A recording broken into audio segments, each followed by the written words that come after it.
जय गणपति नमो नमो भगवते नमो नमो जय गणपति नमो नमो भगवते जिंदगी में लगा हुआ बच्चा माँ देख लेगी या बाप देख लेगा तो अपने बच्चे को सबसे पहले गले से लगाता। माता पिता अपने बच्चे को गले से लगाते हैं, क्यों?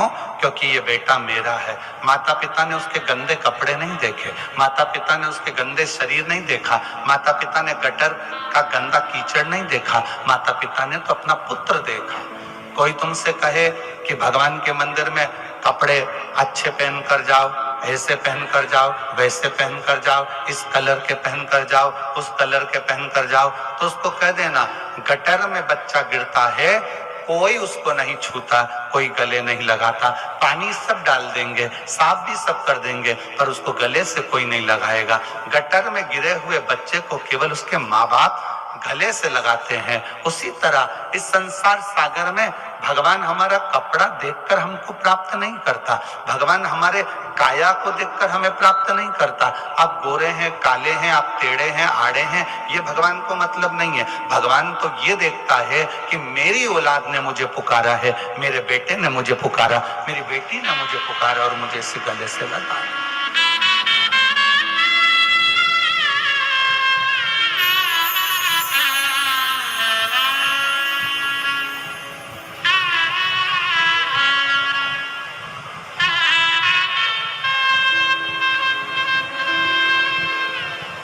किसी ने एक प्रश्न किया, गुरुजी हमें कुंभ में जाना है, हम क्या लेकर जाएं?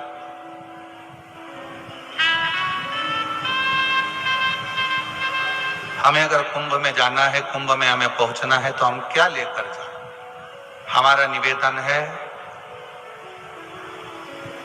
तुम कुंभ में जा रहे हो, कुछ लेकर जाओ, चाहे मत लेकर जाओ, पर अपना दिल लेकर जरूर जाना, मन लेकर जाओ। कुंभ में पहुंच गए और तीर्थ, मंदिर, कथा, सत्संग, कुंभ, ये जितनी भी जगह पर जाओ, तुम अपना मन लेकर जाओ, अपना दिल लेकर जाओ, अपना हृदय लेकर जाओ।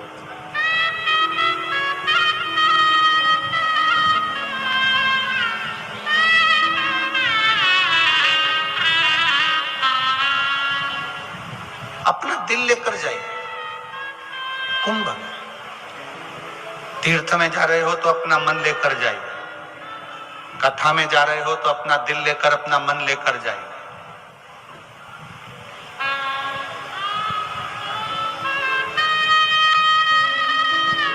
कुंभ में पहुंच गए और वहां से आने के बाद लोगों से कह रहे हो कि वहां तो इतना ऐसा हो गया, दर्शन करने गए तो मन में आ गया, तो लोगों से कह दिया वहां तो ऐसा हो गया। आप यहाँ आ गए कथा में, और कथा में आने के बाद आपने कह दिया कि वहां भैया बहुत धूप थी, ऐसा था, वैसा था, और अन्य बातें आप लोगों ने करी। श्रेष्ठ कथा में, सत्संग में, भजन में, कीर्तन में, स्मरण में, प्रभु के नाम में, प्रभु की भक्ति में आप जब जाओ तो अपना पूर्ण हृदय रखकर, पूर्ण दिल रखकर जाओ, पूर्ण मन रखकर जाओ। मंदिर से वापिस घर जाओ तो मंदिर की कभी बुराई मत करना। तीर्थ से घर जाओ तो तीर्थ की कभी बुराई नहीं करना। शिव महापुराण से घर जाओ तो शिव महापुराण की कभी बुराई नहीं करना, कभी नहीं। चौथा, इन तीन से भी बढ़कर एक चौथा स्थान है जहां की बुराई नहीं करी जाती। वो चौथा स्थान है, एक पिता अपनी लड़की का विवाह कर रहा हो और उसके विवाह में तुम गए हो, कोई कमी अगर रह जाए तो उस बाप की बेटी के विवाह की कभी बुराई मत करना। ये तो ये चौथा स्थान। एक बाप ने अपनी बेटी की शादी करने में कितना कितना जोड़ा होगा, कैसे कैसे जोड़ा होगा। एक माँ ने अपनी बेटी की विदाई करने के लिए कमाया होगा, ये वही जानती है।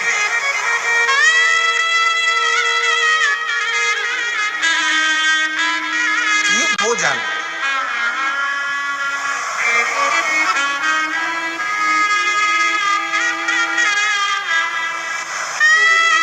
300 रुपए की एक भोजन की प्लेट बफेट की,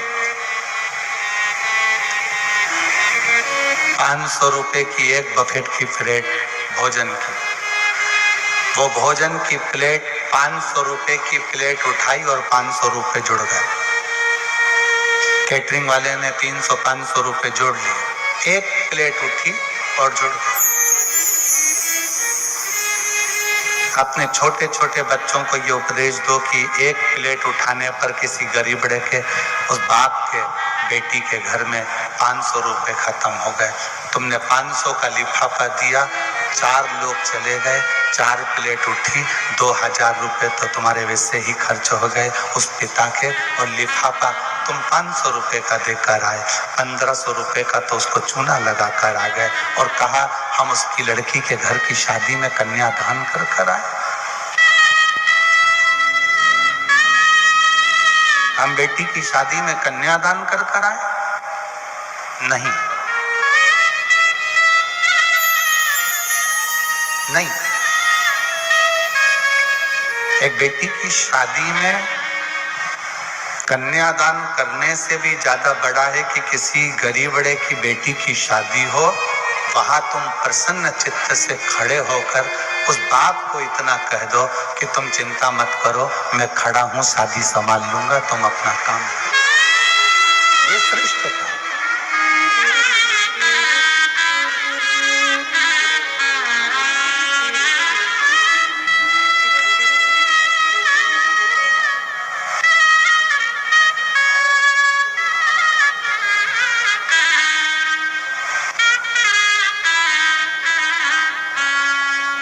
जब कुबेरेश्वर बाबा की धर्मशाला बनकर तैयार हो जाएगी ना, जो आप सब लोगों के सहयोग से जो हॉल बन रहे हैं, कमरे बन रहे हैं, जो धर्मशाला का निर्माण हो रहा है, तो कुबेरेश्वर बाबा की जब धर्मशाला बनकर तैयार हो जाएगी, आपका शुल्क लगा है उसमें, आपका पैसा लगा है उसमें, आपका एक एक रुपया लगा है उसमें।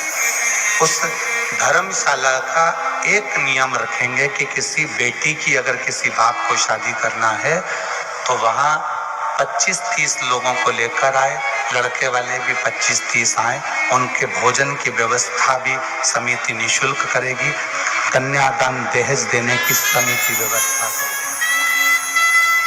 उस बेटी को दहेज भी समिति देगी और आए हुए बारातियों का भोजन भी समिति कराएगी और बेटी की विदाई भी समिति करेगी।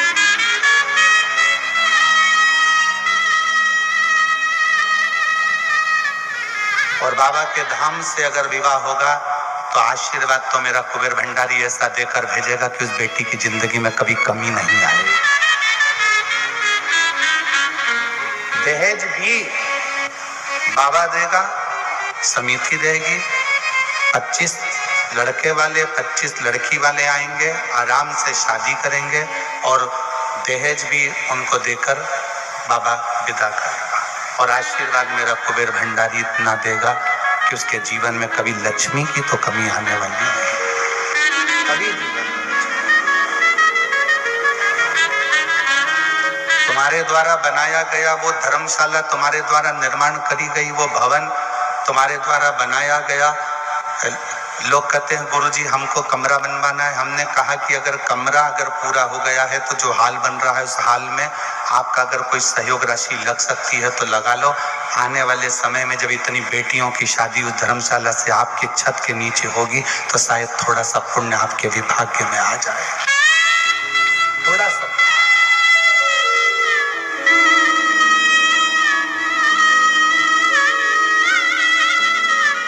वहां तो केवल आपकी बेटी को दामाद को लेकर आना है और विवाह करना है और जाना।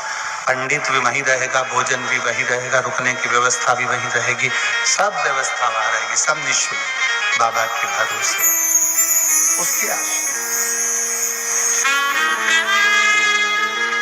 शिव तत्व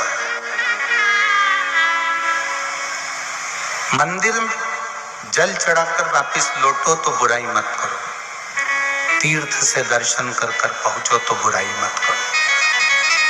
कुंभ जा रहे हो, गंगा यमुना सरस्वती कावेरी गोदावरी सरयू क्षिप्रा का स्नान कर कर जा रहे हो, वापिस जाकर निंदा मत करो। और चौथा स्थान जो मूल है, किसी बेटी के विवाह में अगर जा रहे हो तो उसके घर में अगर खाने की थोड़ी कमी पड़ जाए, कोई व्यवस्थाओं में कमी पड़ जाए, कोई कमी रह गई है तो उसको नजरअंदाज करो और उस बेटी के विवाह की बुराई कभी मत करो, क्योंकि वो अपनी बेटी है, अपने गांव की बेटी है, अपनी बेटी। मेरी जीजियों, मेरे जीजाओं, मेरे बेटा बेटियों, आप लोग आज के समय में जानते हो नहीं जानते हो हमें नहीं मालूम, पर यहाँ जितनी मेरी बुजुर्ग माताएं बैठी हैं या बुजुर्ग पिता बैठे हैं, जो मेरे भाऊ बैठे हैं, जो मेरी आई बैठी हैं, इनसे पूछिएगा कि पुराने समय में गांव में अगर एक लड़की की शादी होती थी तो पूरे गांव के लोग उसमें मेहनत कर कर पूरे गांव के लोग बारात को संभालते थे, और ऐसा लगता था कि गांव में किसी एक की शादी नहीं, पूरे गांव की बेटी की शादी होती थी, पूरे गांव। आपको मालूम है, ये धर्मशालाएं, ये गार्डन, ये मंगल कार्यालय, ये तो अब बने। गांव में शादी होती थी तो जितने घर होते थे बारात उन घरों में रुकती थी। प्रत्येक